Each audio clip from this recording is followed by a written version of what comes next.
So good morning, Greene County. Morning. That's what I like to hear. Before we start, raise your hand if you have really enjoyed the weather the last 2 days. It's just this morning, crispness. After all the stuff we've had, it's so nice. I realize that this is a fantastic turnout to hear about one of our local boards that might not seem to be that exciting, but I think they're very exciting because they do a big support to the role I have with the assessor's office, the clerk, and the collector. To make it even more exciting, hello, Sherwin. I have little bags of prize bags, swag bags, because I'm going to show what one of our appeals looks like that we present to the Board of Equalization. And there's a couple little Easter eggs in there. And if you can answer where those Easter eggs go to, you get a bag, and there's a pizza cutter in there. It's pretty cool. So if you like your pizza pie cut and you go to Pizza House, you can ask them to not cut it. They will not cut it pie cut. But if you say, please don't cut it at all, you can cut your own pizza. That's what I've learned. So here we are, Tuesday, the 15th. So we're going to talk about the Board of Equalization, and the State Tax Commission is our taxing authority in the state of Missouri, and they define the Board of Equalization as a board that hears taxpayer complaints. Raise your hand if you hear taxpayer complaints. And they also review assessments. They also issue decisions, either affirming or adjusting the assessors or the assessments returned by the assessor. Now, I want to make a statement that this sounds like the assessor's office does a lot of things wrong because we have a board devoted to just us. But those can be from other departments, not just the assessor's office. So what might that be? And it's not just real estate. I was trying to think of a good example of something where the Board of Equalization has to do what they call a strike, where there's a bill that was sent in there and they say, this bill should not have existed, so we're going to strike it off the books. And especially in the fall, after the assessor's office has closed our tax books, which is what we call the Form 11, after we kind of close that book for the year, we have to go to the Board of Equalization for their value, their expertise, and their oversight to make sure that there's a checks and balance, because you don't want just one person saying, oh, throw this bill out. We have to, in consort with the collector and the clerk, we will take those items to the Board of Equalization, and they will say, yes, this bill should be struck. A great example, man and wife dating, they both have their own vehicle, they get married. The man continues to file his own personal property. The wife, knowing that the man won't do what he should do, she files for both of them. And so there's an extra car on one of their bills. So that creates an extra bill. That's a great example of something that would need to be struck by the board, where that's a second bill. We shouldn't be taxing somebody or billing somebody twice on one vehicle. So we've got a description here. This is a very unique board, and it's made up not of just city representatives, but county representatives as well. And they serve all of Greene County. So those board members are appointed by the city and the county. They have a term of 3 years, sometimes longer, as duty requires, and they can serve sometimes terms consecutively. They have to be a resident for at least 5 years. And traditionally, the board meets monthly on the second Tuesday of every month. This month is a little unique. We had some scheduling difficulties, so we are meeting today after this meeting at 9 o'clock. A couple people in this room and myself will be shuffling over to the election center. Typically meet in the election center. Now, when we know that we're going to have the board is going to have a larger meeting, they will meet in this room, as we did in the month of July for the annual BOE hearings, and that's where a majority of the real estate overvaluations that property owners feel that they've been assessed by, they will come and meet in front of the board. It's a fairly informal, but this room gives us lots of space to spread out. We have all of the board members, and it's a 5-minute give or take, so they will ask questions after the information is presented. And so we have a list of current board members here. So you'll see that some are from the county and some are from the city in various council zones. You'll see some dates here that might be out of date. That means that those board members are serving beyond their term for the betterment of the Greene County. Dale Admire and Brent Gilstrap, they are serving until replaced, representing the county. Now, if you have aspirations or would like to maybe apply to be on the board, you don't have to be a realtor, you don't have to be a business owner. There's no real requirement for that. It's made up of lay people so that we get an honest valuation from their point of view to make sure that offices like mine are doing what we should be doing. And then the Greene County Clerk. Now, I mentioned the clerk's office. They serve as the secretary for the board. They're a non-voting secretary of the board, and they schedule all of the agenda items. They mail out the agendas to all of the board representatives, and they are the ones that we present to in our system on the back end to finalize the changes that we might make to evaluation for a property. So they are the ones that execute essentially the board's decisions for the valuations that we would set throughout the year. Now, that's a lot of information. Do we have any questions going so far? Hold for applause. Okay. So we have a flow of appeals. So this just kind of gives you a kind of a hierarchy of where the Board of Equalization fits in. So you get a value change notice on your property January, February, and March, and you say, that doesn't seem right. So the first thing we ask you to do on the form is to just give us a call. And all of my compatriots in the back row over here, they get a lot of those calls from the assessor's office, and they have what's called an informal appeal. They'll talk to the property owner. Maybe the property owner gives us photos, documentation that we don't have access to, that maybe change our mind or change the valuation that we might have. That can go on, and that's really the first step. The second step for real estate is the annual Board of Equalization meeting, and that takes place in the month of July. As I said, we also have monthly meetings where the board will meet and they'll talk about monthly items, but the big one is their annual July meeting. And then after that, if you don't like the decision that you received from the Board of Equalization, any property owner in the state of Missouri can then appeal to the State Tax Commission. Now, that's kind of a little bit more of a formal situation. You'll have to have an attorney. It's usually done over Zoom, but it's kind of like a court scenario or a court session. And then if you don't like that decision, you can appeal to the circuit court, which is even just like a normal civil matter. So you might say, oh, that sounds very interesting. I wonder what an appeal looks like that the Board of Equalization handles. Well, we have one. So the starting point is John Smith. They have to file the appeal and fill out a form. So they give us some basic information, and they tell us where they live, where the property is, what they think the value of that property is, and then why they're appealing. So this is the standard appeal form. Now, we have an appeal form that the board will have for personal property, but for a majority of what they hear is real estate. So here we have a valuation, Mr. John Smith, and that is the most signature-y font I could find for Mr. John Smith. Now, as we go along, I just want to give you some numbers of how many parcels we have in Greene County and how many appeals were filed for the board to handle. So we have just over 124,000 parcels in Greene County. That's quite a bit. We had informal phone calls we tracked in the assessor's office. We had 1,062 conversations with property owners, so less than 1%. And then we had 181 fill out this form. So they were unsatisfied with the informal appeal, so they said, we want to take our opportunity to step forward and hear before the board a question about our valuation. So this is an example of what our appraisers fill out and present to the board. So if you're sitting on the board now, this is what we tell you. We tell you that we're here to show you information on this parcel, and here's some general information about the parcel. Now, as you look at this, you'll see that this is very factual, very dry. There's not a lot of heartfelt emotion.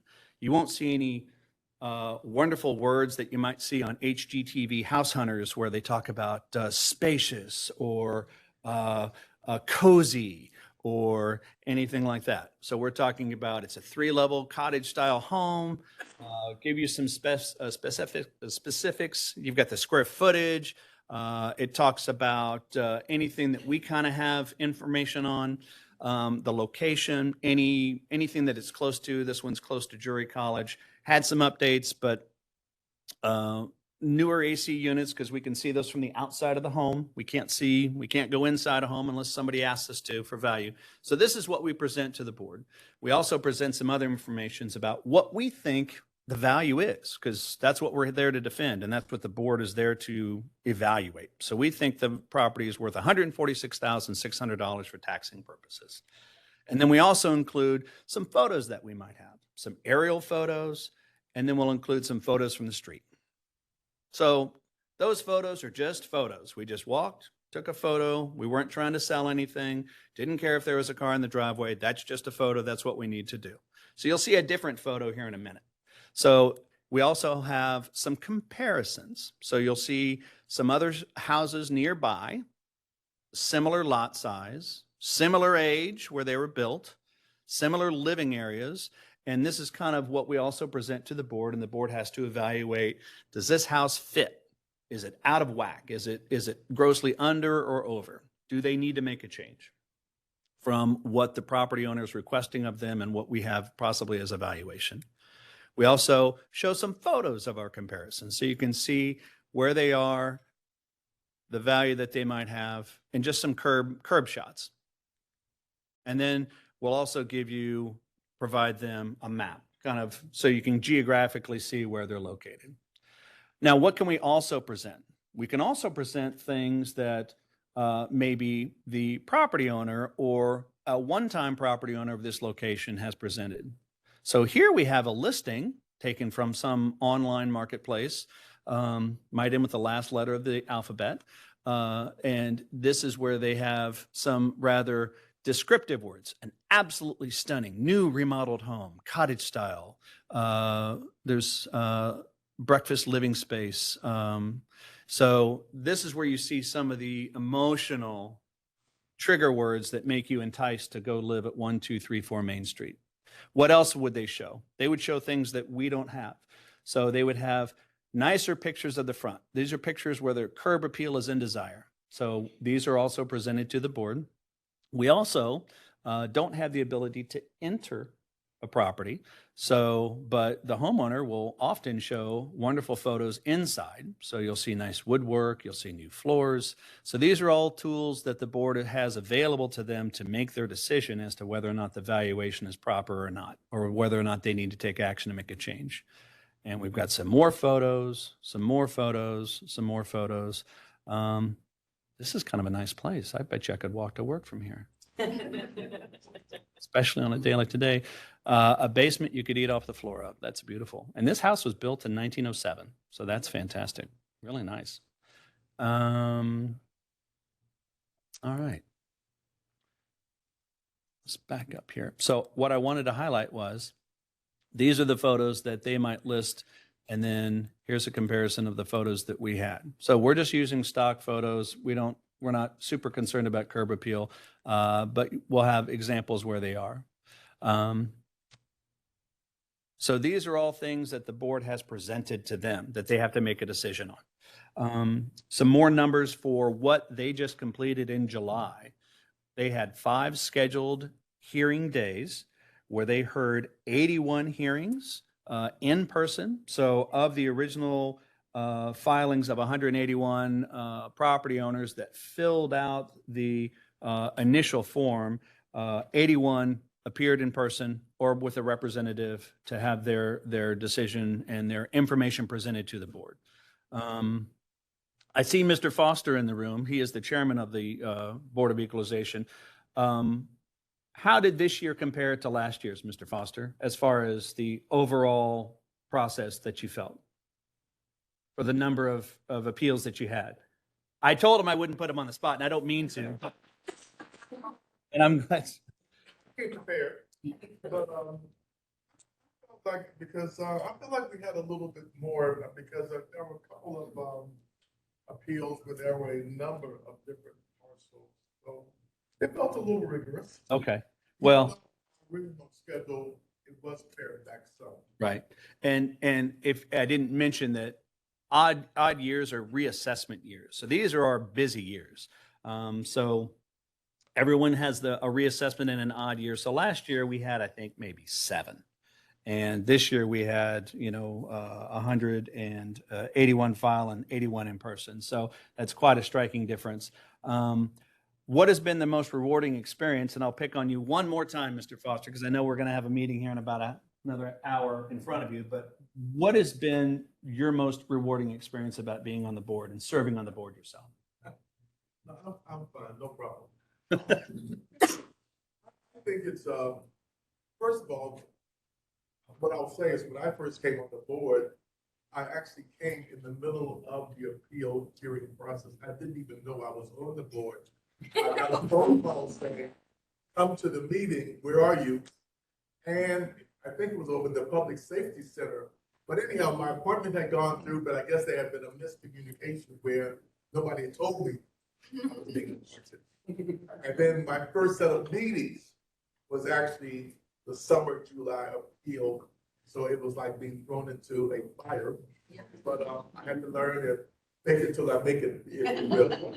But I would say, I think it's a very important process to have citizens, and I do want to give a shout out to all of the Board of Equalization members because it does take time.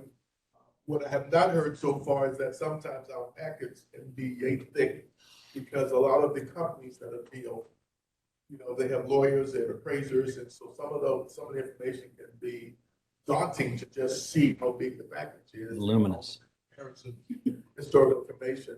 But at the same time, I think this process is very important because it gives the public and particularly citizens an opportunity to have a hearing around what they feel. That so sometimes, for me, I think sometimes senior citizens, elderly people who are on fixed income, who for them, the new assessment feels like a very burdensome process because they're making choices around prescription, food, and just their regular living expenses. And sometimes that can be somewhat gut or heart-wrenching. So I just think it's great to be a part of a process that at least gives citizens an opportunity to be heard. You know, the decisions oftentimes are probably usually do support the assessor's office. And, you know, I know our board is very appreciative, I am as well, of the hard work and probably underappreciated work of the assessor's office. But there are times that the board will make a decision to support the appeal. And I think that's, for me, the most important thing is that we are trying to say you are heard, because sometimes people say, we know you're not going to change, you know, you're not going to do anything, you all are just interrupt staff. And actually, we're not. We do listen, we do have concern, and we follow Robert's rules of orders. When we get out of hand, like when someone corrects us because, you know, that was wrong. But, you know, we try our best. Did Michael really correct? No. Really? Okay. Well, we appreciate all the work that all of the board members do. Not to say that you're not appreciated. I know that some boards, it's hard to get servants for.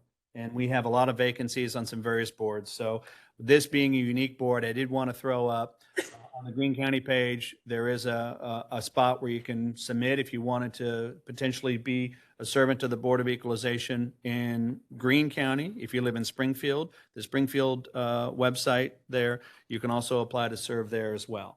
And I think it's a wonderful, wonderful service opportunity. Yes, Mr.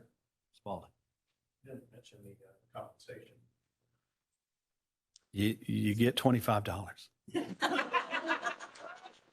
Slow down. Now, we're not always very prompt. Sometimes we might play catch up for a quarter or two or five. I do want to just highlight that I spoke about the work that goes before the board. A lot of that work is done by Julia Carter with the clerk's office, Christine Mallett with the collector's office, Kevin Spalding with the collector's office. So it's a real three-pronged effort to present information and allow their expertise to take hand. Did anyone notice any Easter eggs in what I showed up there? Did anyone see any kind of an Easter egg in the comparisons? Right here? Okay. Does anyone know the address of 1060 West Addison? I'm looking in your direction, Cindy Stein. Did anyone, I was a goofy kid. I got cable the very first time, like in 1980, and one of the movies I watched a lot, maybe this tells you why I am the way I am was the Blues Brothers. And Elwood Blues had 1060 West Addison as his address on his driver's license. And 1060 West Addison is the home of Wrigley Field. So as a Cardinal fan, I thought you might know that. That's where send all your return mail to 1060 West Addison. Yes. Yes. The total number, 100,000. 124,000 plus parcels in Greene County. City of Springfield. It does indeed. Yeah. Yeah. That is Greene County as a whole. So we had, although it felt very busy for us and all of my staff and friends in the back of the room across the board, it could have been worse. So as far as the volume of requires. So we try to be we try to remember that we're property owners or citizens of the county as well, and try not to really do anything too difficult, and try to keep chase the curve, not lead the curve as far as valuations go. So another question, sir. Question. Oh. I did see the 1060 West Addison, Chicago. I'm like, why is the Chicago address? Okay. Well, I would. And without being, hated on, especially by Cindy Stein, I do have a Cubs hat, so. I am appreciative.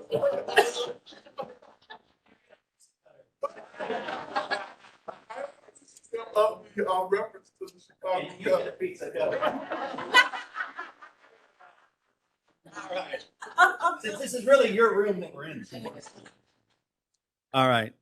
Well, that was kind of the 10,000-foot view. We could probably talk more about it in the future. Brent, do you have anything that you'd like to add? Well, yeah, I like to kind of talk about, you talked about the number of appeals that we have. So, and Dr. Foster touched on it as well, these big packets of that paper that we go through, and sometimes they're massive amounts, but, a majority of the 181 that filed, believe it or not, are commercial properties. They're not really even our residents applying for a BOE hearing. A lot of it's commercial.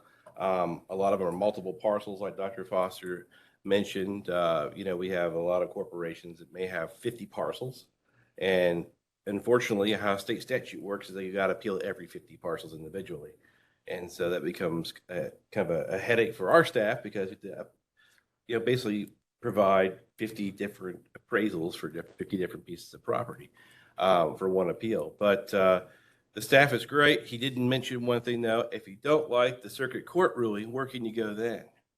Supreme Court. The Supreme Court of Missouri.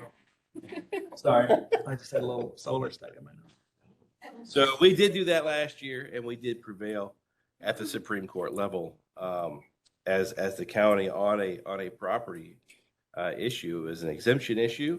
It involves solar panels, solar farms, and it was ruled unconstitutional by the state Supreme Court and changed the statute. That's right. So death to solar.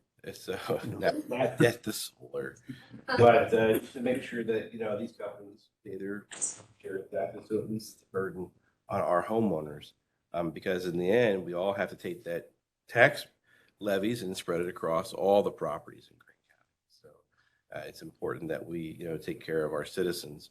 Our county does a great job, and our board did a great job this year. They're great folks, and can't say anything negative about anything that happened at all in the BOE. If you're ever interested in going to one, I would encourage you to come in July. It's a great way to see the transparency, how government works. We're here, we talk about everything, and a lot of questions are asked. The board does a great job asking questions, and we're able to provide that information. And I think we do a fabulous job on that. And again, if you ever don't like your property evaluation, give us a call. That's the first step. Because if we can get 99% of them resolved by a phone call. Anything else? No. No? Any other questions for the room? Can county employees be on the board if they're not in the collector, assessor, or clerks? That'd be up to the appointing group. So up to city council, or up to the board, up to the county commission to make I that don't see any decision. commissioners.